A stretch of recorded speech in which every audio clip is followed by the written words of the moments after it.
नमस्कार, बहुत स्वागत है आप सबका। मैं हूं पुनीत पाठक और आप देख रहे हैं छत्तीसगढ़ की बात। मरवाही उपचुनाव को लेकर के सियासत अब गर्मा चली। चुनावी बाजी जीतने के लिए राजनीतिक दल अपना नफा नुकसान देखते हुए गुणा भाग कर रहे हैं। हालांकि उपचुनाव से पहले मरवाही नगर पंचायत को लेकर राज्यपाल और सरकार आमने सामने दिखते हैं।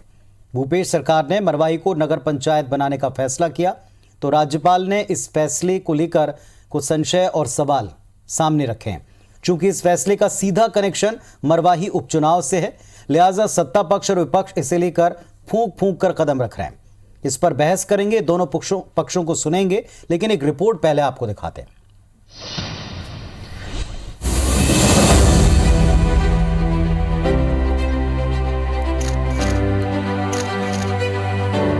मरवाही उपचुनाव के लिए तारीख का ऐलान भले ही ना हुआ, लेकिन यहां की सियासी फिजा पूरी तरह चुनावी मोड में आ चुकी है।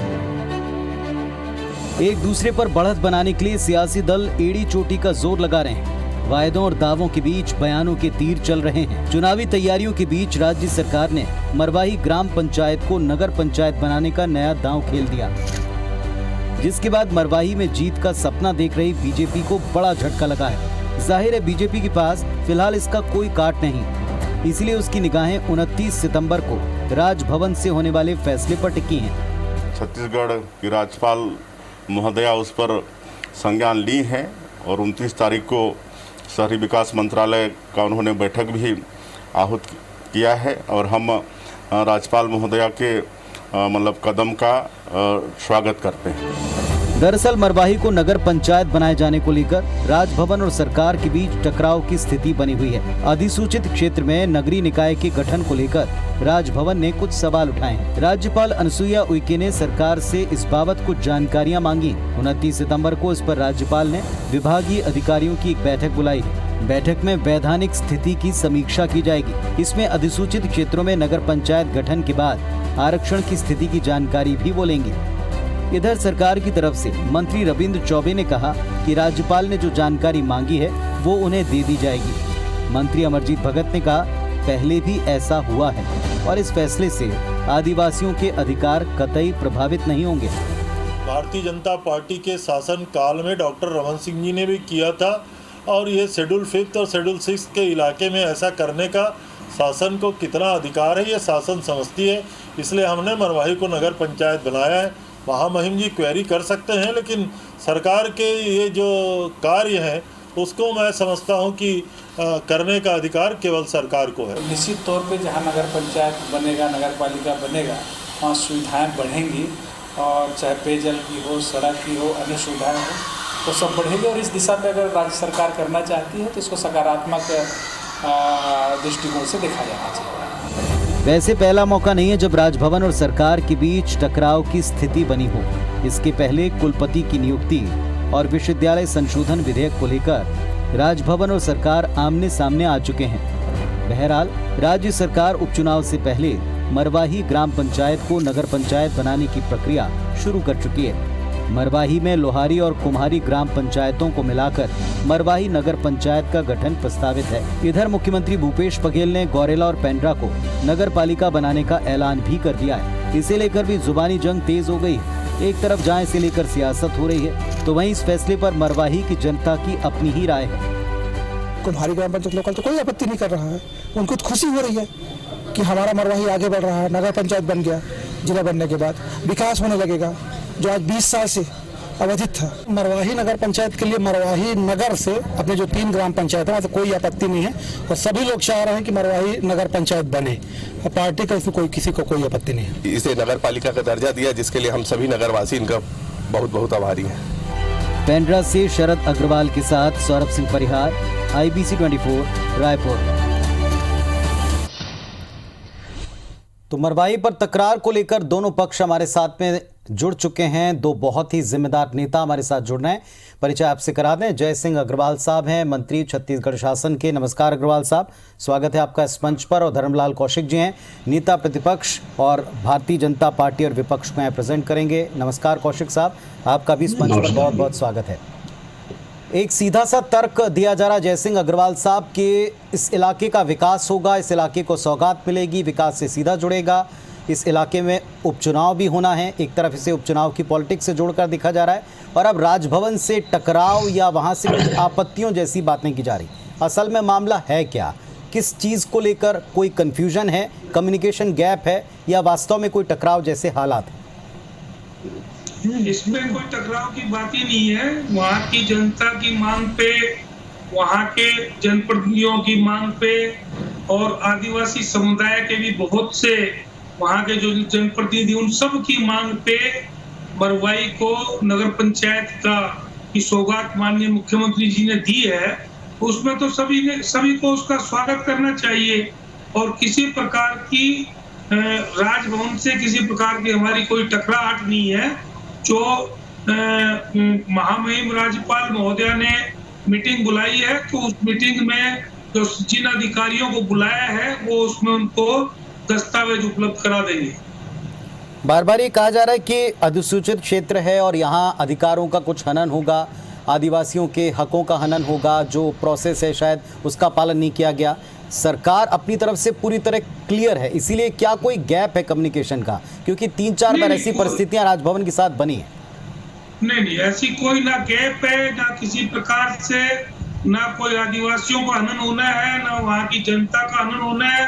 वहाँ की जनता की मांग पे, वहाँ के जनप्रतिनिधियों की मांग पे, उन जनप्रतिनिधियों की मांग पे जो वहाँ के आदिवासी वर्ग से आते हैं, उन सब ने मांग की है और उस मांग के आधार पे हमने माननीय मुख्यमंत्री जी को अवगत कराया और उन्होंने नगर पंचायत की सौगात वहाँ के निवासियों को दी है।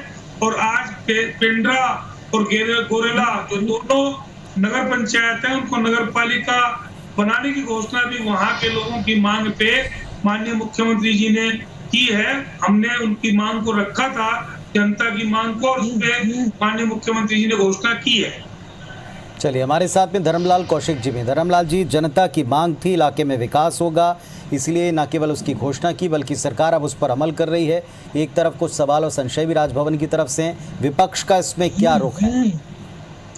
देखिए, विपक्ष को इस घोषणा से या विकास से हम हमेशा विकास के पक्षधर रहे हैं और जहां तक सरकार की घोषणा की बात है तो यदि संवैधानिक प्रमुख राज्यपाल है, उनके पास में यदि कोई आपत्ति आई है, उस आपत्ति का यदि निराकरण करने के लिए अधिकारियों की बैठक बुलाई है और 29 तारीख को बैठक है। 29 तारीख के बैठक में जो भी उसमें संशय की स्थिति है वो दूर हो जाएगी। लेकिन मुझे ऐसा लगता है कि सरकार को हाय तौबा मचाने की जरूरत नहीं है। जिस प्रकार से सारे टीवी चैनल में चल रहे हैं, समाचार पत्रों में चल रहे हैं कि सरकार के बीच में और राजभवन के बीच में टकराव है। यदि संवैधानिक प्रमुख राज्यपाल यदि कोई जानकारी लेना चाहे और यदि सरकार उसको टकराव समझे तो मुझे लगता है कि सरकार की स्थिति पर प्रश्न चिन्ह लगेगी और इसलिए इसमें टकराव की कोई बात होनी नहीं चाहिए। यदि कोई जानकारी मांगी है और उसमें कोई बात यदि स्पष्टीकरण उसका होना चाहिए किसी बात को लेकर के, तो उसमें सारे बल की निराकरण होगा और निराकरण होने के बाद में सारी जो संशय की स्थिति समाप्त हो जाएगी और संशय की समाप्त स्थिति होने के बाद में 29 तारीख को जो बैठक होगी वो बैठक में सारे निर्णय होंगे। लेकिन ऐसा लगता है कि भूचाल आ गया है पूरा प्रदेश में और भूचाल टाइप का जो माहौल ये तैयार कर रहे हैं, क्रिएट कर रहे हैं, इसलिए मैं ये कह सकता हूं कि केवल चुनावी लाभ के लिए घोषणा है। जितने ताबड़तोड़ अभी घोषणा वहां पर किए गए, शिलान्यास किए गए, ये सरकार को भी मालूम है कि कोई काम अभी होना नहीं है, केवल कागजों पे है। आचार संहिता लगने वाली है और आचार संहिता लगने वाली है, ठीक उस समय घोषणा कर रहे हैं केवल दिखाने के लिए। ये जो तर्क है कि नगर पालिका की मांग की, नगर पंचायत की मांग की, प्रदेश में बहुत सारे जगह से जिले की भी मांग की गई थी, लेकिन वो जिला नहीं बना, केवल एक जिला बना। अभी नगर पालिका जो नगर पंचायत उस श्रेणी में आ गए हैं। वास्तविक में यदि सरकार की नियत ठीक है तो ऐसे नगर पंचायत की परीक्षण होनी चाहिए कि जो नगर पालिका का दर्जा प्राप्त कर सकते हैं, उनके जो प्रावधान दिए गए हैं जनसंख्या के आधार पर, उन सभी का यदि करते तो ये स्थिति उत्पन्न नहीं होती। बाकी विधानसभा में भी प्रदेश में नगर पंचायत की मांग की गई है, लेकिन बाकी जगह नगर पंचायत के लिए कहीं कोई स्थिति नहीं बनी, केवल एक जगह की बनी है जहां पर चुनाव है, इसलिए इसको उससे जोड़ के देखा जा रहा है आम लोगों के द्वारा। और यदि बाकी उसका परीक्षण सभी जगह किए होते, 10-5 नगर पंचायत की घोषणा होती, नगर पंचायत का अपग्रेड करके नगर पालिका बनाई जाए होती, तो ये स्थिति नहीं होती। इससे सरकार की जो मंशा है वो स्पष्ट दिखाई दे रही है कि केवल चुनाव में लाभ मिल जाए, जनता और विकास से कोई लेना देना नहीं है। मैं इसीलिए तो पूछ रहा हूं जय सिंह जी से कि आपने जितना शिलान्यास किए, एक भी का कार्य प्रारंभ नहीं हुआ है, ना वो काम कोई होने वाले हैं और ना सरकार उसमें पैसा देने वाली है, केवल उसको केवल चुनावी लाभ के लिए ये अपनी जगह में है। लेकिन ये जो टकराहट की स्थिति है उसको स्पष्ट मैं करना चाहता हूं कि संवैधानिक प्रमुख को यह अधिकार है जानकारी लेने का, यदि कोई प्रश्न है तो उसका समाधान होने का, यदि उनके पास कोई आपत्ति आई है तो उसके बातचीत करने का, यदि उसको टकराहट की स्थिति माने तो मुझे लगता है उचित नहीं है। लेकिन वो तो यहाँ कह रहे हैं, इसी मंच पर आपके सामने कह रहे हैं कि कोई टकराहट जैसी स्थितियां नहीं है, तो विपक्ष को क्या लगता है ये कोई टकराव जैसी स्थिति, और अगर ऐसा है तो कौन ये महसूस कौन कर रहा है? दूसरी बात, विपक्ष क्या मानता है, ये राजनीतिक लाभ के लिए, चुनावी लाभ के लिए किया जा रहा है या जनहित के लिए किया जा रहा है? मैंने पहले बताया कि जितना शिलान्यास किए हैं किसी का काम शुरू नहीं हुआ है, ना पैसा आया है, केवल चुनावी लाभ के लिए। दूसरी बात, जय सिंह जी जरूर इस बात को बोल रहे हैं कि टकराहट नहीं है, लेकिन सारे टीवी चैनल में केवल एक डिबेट चल रहा है। मतलब ये सरकार के द्वारा कहीं ना कहीं इस बात को लेकर के हड़कंप मचा हुआ है। क्या वो रुक जाएगी तो पहाड़ टूट जाएगा? मेरे को लगता है ऐसी कोई स्थिति नहीं है, उसका निराकरण हो जाएगा, इसलिए है तो वह मचाने की आवश्यकता नहीं है, ये मैं कहना चाहता हूं। और यदि अग्रवाल साहब, इसलिए पहला सवाल मैंने तो सरकार की नियत यदि विकास की है तो मैंने कहा जो बाकी नगर पंचायत जो अपग्रेड करके करना चाहिए, यदि उसको भी करते तो लोग स्वागत ही करते उसका। बाकी जगह जो पंचायत बड़े हैं, नगर पंचायत बनाते तो स्वागत ही करते, लेकिन केवल एक चुनावी क्षेत्र में घोषणा, इसलिए उसको इसका आकलन उससे जोड़ के किया जाता है। अग्रवाल साहब, एक तो सीधे सवाल आपसे कौशिक जी ने कुछ पूछे, उसका उत्तर दीजिए। दूसरी बात ये कि हाय तौबा मचा कौन रहा है, दिक्कत हो किसको रही है, ये टकराहट जैसी स्थितियां महसूस कौन कर रहा है? ना तो हम टकराहट मान रहे इसको, और ना सरकार कहीं कोई है तो वह मचा रही। कौन से चैनल में सरकार है तो वह मचा रही, आप बता दीजिए। अगर टीवी चैनल वाले या प्रेस वाले अगर कर रहे तो मैं नहीं जानता, लेकिन सरकार की तरफ से कोई है तो वह नहीं है।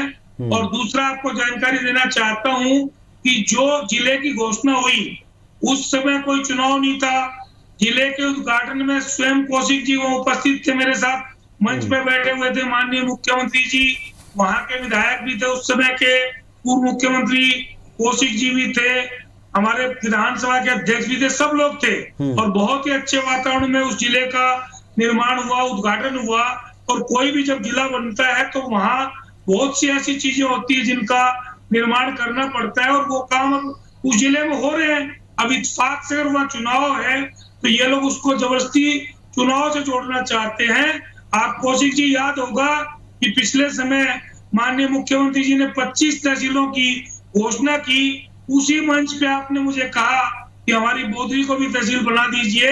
मैंने कहा कि बिल्कुल बनेगी, आपकी बोधरी भी तहसील बनने जा रही है, प्रोसेस में है, और अति शीघ्र ही आप देखेंगे जो तहसील बनेगी। 25 नहीं 35 तहसीलें बनने जा रही है, बल्कि उससे भी ज्यादा ही बन सकती है। तो जिले का निर्माण हुआ, प्रदेश में तहसीलें बन रही है, नगर पंचायत अगर वहां मरवाई में बन रही है तो सबको खुशी जाहिर करना चाहिए। और राज्यपाल महोदया को बुलाने का अधिकार है, कौन उसको मना कर रहे हैं? और जिन अधिकारियों को बुलाया वो अधिकारी जाके उनको कागज दिखा दें। अग्रवाल साहब, असल में दिक्कत हो किसको रही, आपको क्या लगता है, असल में दिक्कत किसको हो रही है? नहीं, दिक्कत हमको कोई दिक्कत नहीं है, ना सरकार को दिक्कत है। हमने माननीय मुख्यमंत्री जी ने नगर पंचायत की घोषणा की है, वहां नगर पंचायत बनने जा रही है। आज नगर पालिका 2 घोषणा किए, जो आपका गोरेला और पेंड्रा, वो दोनों नगर पालिका जो बनने जा रही है वो तो मरवाई विधानसभा में आते भी नहीं है, उनकी घोषणा की गई है। और जो भी जहाँ की डिमांड आएगी प्रदेश में, जिसकी भी प्रदेश में डिमांड आएगी उसको आगे भविष्य में बिल्कुल देखेंगे, और आवश्यकता के अनुसार माननीय मुख्यमंत्री जी उसको देखेंगे। और जहाँ जहाँ नगर पंचायत की आवश्यकता होगी वहाँ नगर पंचायतें बनेगी, पालिका की आवश्यकता होगी वहाँ पालिका बनेगी। नगर निगम भी नहीं भिलाई से कट के अलग बनी, आपको मालूम है। वहां तो कोई चुनाव नहीं था अभी। कौशिक साहब ने तो एक और इसलिए- सवाल उठाया कि कई सारे ऐसे काम हैं जिनका ऐलान हो चुका है और अगर आप इस वक्त करते भी हैं, उनकी घोषणा करते भी हैं, तो चुनाव के चलते, उपचुनाव के चलते अगर तारीखें घोषित हो जाती हैं तो वो लटक जाएंगे, पेंडिंग हो जाएंगे। तो फिर इस समय क्या चुनावी लाभ के लिए नहीं? लेकिन एक सवाल और भी है जो पूछूंगा कौशिक साहब से कि कौशिक साहब, ठीक है कौशिक साहब, अगर ऐसा है भी तो उपचुनाव मध्य प्रदेश में भी 28 सीटों पर, वहां भी जो भारतीय जनता पार्टी की सरकार ऐसी ढेर सारे ऐलान और घोषणाएं कर रही हैं जो चुनाव के एन वक्त पे हैं, वहां भी तारीखें आने के बाद वो काम नहीं होंगे। तो अगर ऐसा हो भी रहा है तो क्या यहां अनोखा या कोई नई बात हो रही है? ये तो होता रहा और होगा। तो मरवाई में उपचुनाव होने, उपचुनाव से पहले दल अपने अपने हिसाब से घोषणाएं करते हैं, रणनीति बनाते हैं, तैयारी करते हैं। दोनों पक्ष भरपूर तैयारी कर रहे हैं उस इलाके में और इसी से जुड़े हुए कुछ विवाद, चर्चाएं जो इस समय सुर्खियों में, उस पर हम बातचीत करें। धर्मलाल कौशिक साहब, मध्य प्रदेश में भी कई सीटों पर उपचुनाव है, वहां भी बीजेपी की सरकार है, कई ऐसे ऐलान, कई ऐसी घोषणाएं वहां भी हो रही हैं, पहले भी होती रही, इसमें कोई नई बात नहीं। व्यवहारिक तौर पर देखें तो ये होता रहा है, फिर इसमें विपक्ष को क्या बड़ी आपत्ति? देखिए, 2-3 बात मैं इस पे कहना चाहता हूं जी। एक तो जय सिंह ने कहा कि जिला के ऊपर, निश्चित रूप से जिला बनाए, आमंत्रित किया गया था, मैं गया, मरवाही के लोगों को मैंने बधाई देके आया, मुझे इस बात की खुशी है कि उनको जिला मिला। दूसरी बात, जय सिंह जी ने कहा कि तहसील में देने जा रहा हूं, तो जय सिंह जी को धन्यवाद देता हूं कि उसको जल्दी करा दे। ठीक। तीसरी बात, जय सिंह जी ने कहा कि पेंड्रा में चुनाव नहीं है, गौरेला में चुनाव नहीं है, हमने वहां भी बनाया। तो मैं आपको ये बताना चाहता हूं कि केवल नगर पंचायत पेंड्रा में चुनाव नहीं है, लेकिन उससे 1 किलोमीटर लगा हुआ पूरे एरिया में चुनाव है, मरवाही विधानसभा में है। गौरेला के जो आधा क्षेत्र है वो भी मरवाही विधानसभा क्षेत्र में है, इसलिए ये नहीं कह सकते कि वहां चुनाव नहीं है। तो ये स्पष्ट होनी चाहिए कि जहां जहां चुनाव है वहीं रुके हैं, इसमें कोई छुपा हुआ नहीं है। केवल वो नगर नहीं है लेकिन पूरा एरिया वहां का है। तीसरी बात, आपने कहा कि मध्य प्रदेश में घोषणा किए हैं, तो पुनीत जी, मैं डिबेट में बैठा हूं छत्तीसगढ़ का, और जो मेरा दायित्व भी छत्तीसगढ़ के लिए है, मध्य प्रदेश की जवाबदारी मुझे नहीं मिली है, और इसलिए मध्य प्रदेश में सरकार कितना कर रही है, विपक्ष क्या कर रही है, यदि संयुक्त दोनों का प्रदेश छत्तीसगढ़ और मध्य प्रदेश का यदि यहां पर डिबेट होता तो निश्चित रूप से मैं मध्य प्रदेश के बारे में भी कुछ ना कुछ बोलता मैं, लेकिन चूंकि वहां के कोई प्रतिनिधि इसमें शामिल नहीं है, आदरणीय कौशिक साहब, इसलिए मध्य प्रदेश के विषय में मुझे बोलने की आवश्यकता नहीं है। कौशिक साहब, आपका इतना लंबा तजुर्बा, मैंने तो एक उदाहरण मात्र दिया जो इसी समय सामने दिख रहा है। ये एक व्यवहारिक बात है कि उपचुनाव या चुनाव से पहले जिस इलाके में चुनाव होते हैं वहां से संबंधित घोषणाएं होती हैं, वहां से संबंधित योजनाएं लॉन्च होती हैं, ये पता होते हुए कि ये अभी चुनाव से पहले तो कतई इस पर आगे नहीं बढ़ा जा सकता। इसमें फिर विपक्ष को क्या बड़ी आपत्ति आई? क्योंकि ये चुनाव के दृष्टिकोण से बड़ा व्यवहारिक है, प्रैक्टिकल है। मैं ये कहना चाह रहा हूं, ये बात आप समझ भी रहे हैं। चलिए जय सिंह अग्रवाल साहब, विपक्ष को इस बात में कोई आपत्ति नहीं सिवाय इसके कि आप काम करें और करके जमीन पर दिखाएं, केवल ऐलान ना करें। नहीं, आपके प्रश्न का जवाब मैं दे रहा हूं पुनीत जी। जी आपके प्रश्न का जवाब दे रहा हूं। ठीक है कौशिक साहब, मैं अग्रवाल साहब से पूछ रहा हूं सवाल। जी नहीं, पहले मैं अपने प्रश्न का, मैं आपके प्रश्न का जवाब मैं दे रहा हूं। आपने कहा कि झूठी घोषणाएं हैं, आपको देना चाहते आ रहा हूं 1 मिनट, आ रहा हूं अग्रवाल साहब, आपके पास आ रहा हूं जी। पेंड्रा से मरवाई की निविदा निकल चुकी है, अखबार पढ़ लीजिए। आपका मरवाई से सिवनी के रोड की टेंडर हो चुका है, पेंड्रा में बाईपास का 45 करोड़ का टेंडर हो चुका, और पेंड्रा मरवाई का 38 करोड़ का टेंडर निकला हुआ है, और मरवाई से आपका सिवनी का 22 करोड़ का टेंडर हो चुका, और कम से कम ऐसे 15-20 टेंडर और रोडों के प्रोसेस में है। और माननीय मुख्यमंत्री जी ने 332 करोड़ 64 लाख रुपए की जो भूमि पूजन उद्घाटन किए हैं, उसमें 208 काम है, और वो सब एक एक काम हम आपको करके दिखाएंगे। कोई झूठी घोषणा नहीं है। और आपके दिन में जब डिबेट हुई तो गांधी जी ने कहा कि सिर्फ मनरेगा का काम चल रहा है। मनरेगा भी जब यूपीए की कांग्रेस की केंद्र में सरकार थी तो उस सरकार ने मनरेगा लागू किया था, मनरेगा का काम भी चल रहा है और भी काम चल रहे हैं, और जो घोषणाएं हुई हैं वो सब का क्रियान्वयन होगा। इसमें कोई झूठी घोषणा नहीं रहेगी, इस बात की मैं आपको बिल्कुल जी। कौशिक साहब कहें अब अपनी बात जवाबदारी के साथ। आप ये बोल रहे थे कि जो घोषणा किए हैं आपत्ति है। मैं, आपने जो कहा मुख्यमंत्री जी जितना घोषणा किए, मंत्री लोग जितना घोषणा किए, भाजपा का एक आपत्ति आप बताइए या जय सिंह जी बता दे। भाजपा हमेशा विकास के पक्षधर हैं और पक्षधर हम रहे हैं। मरवाही में जो कार्य हुए, जितने भी गांव-गांव तक सड़क बनवाए हैं, गांव-गांव तक विकास के पहुंचाए हैं, वो भारतीय जनता पार्टी ने किया। गौरेला, पेंड्रा, मरवाही और पूरा प्रदेश में। आज यदि भूपेश जी की बारी है, यदि वो विकास करेंगे तो सबको खुशी होनी चाहिए, उसमें आपत्ति हम क्यों करेंगे। और इतने जब घोषणा हुए हैं, हमारा एक लाइन का वर्जन कोई बता दे कि हमने कोई आपत्ति किया है। कौशिक साहब, क्या इन घोषणाओं से आपको लगता है कि कोरी घोषणाओं से लाभ मिलेगा चुनाव में पार्टी को? देखिए, चुनाव में जो घोषणा किए हैं, मैंने इसलिए कहा कि आचार संहिता लगने के बाद में कोई काम शुरू होने वाले नहीं है, तो केवल लाभ लेने के लिए आपका घोषणा है। आप यदि मरवाही को नगर पंचायत बनाना चाहते, उसको जिला बनाने की इंतजार करने की आवश्यकता नहीं थी। 20 महीने से ऊपर की सरकार हो गई है आपकी। किसी भी नगर पंचायत को कोई जिले से कोई मतलब नहीं है। नगर पालिका बनाना है तो जिला बन जाएगा, तभी बनाएंगे, उससे कोई औचित्य उसका नहीं है। इसलिए मैं उसको जोड़ करके मैंने कहा कि केवल लाभ लेने के लिए है, बल्कि उसका क्रियान्वयन अभी नहीं होना है। ठीक है अग्रवाल साहब, पहले अग्रवाल साहब 10 सेकंड में बताएं उस इलाके की जनता को, क्या ये काम वक्त पे पूरा होगा, लाभ मिलेगा जो मंशा है असल? देखिए, बिल्कुल पूरा होगा और जनता को लाभ मिलेगा। ठीक, इसमें कोई एक चुनावी घोषणा नहीं है। जो भी वहां घोषणाएं हुई है, उनका क्रियान्वयन लगातार किया जा रहा है और बड़े बड़े कामों की निविदाएं बहुत सी हो चुकी है, कुछ अभी प्रोसेस में है और सभी काम का क्रियान्वयन होगा। सभी काम आपको धरातल पे आगे चल के नजर आएंगे। और जब जिले का निर्माण हुआ है, तो मैं आपको बताना चाहता हूं कि पिछले 15-20 सालों में एक्चुअल में उस क्षेत्र की, चलिए वक्त मेरे पास इतना ही था। दोनों पक्षों को सुन लिया जनता ने। उम्मीद करते हैं कि लाभ उनको मिले और टकरार जैसी कोई बात नहीं, इस मंच पर भी आपने कहा, और जो संशय हैं वो दूर हो ही जाएंगे मीटिंग के बाद। उम्मीद करते हैं इलाके को विकास मिलेगा। बहुत धन्यवाद, नमस्कार।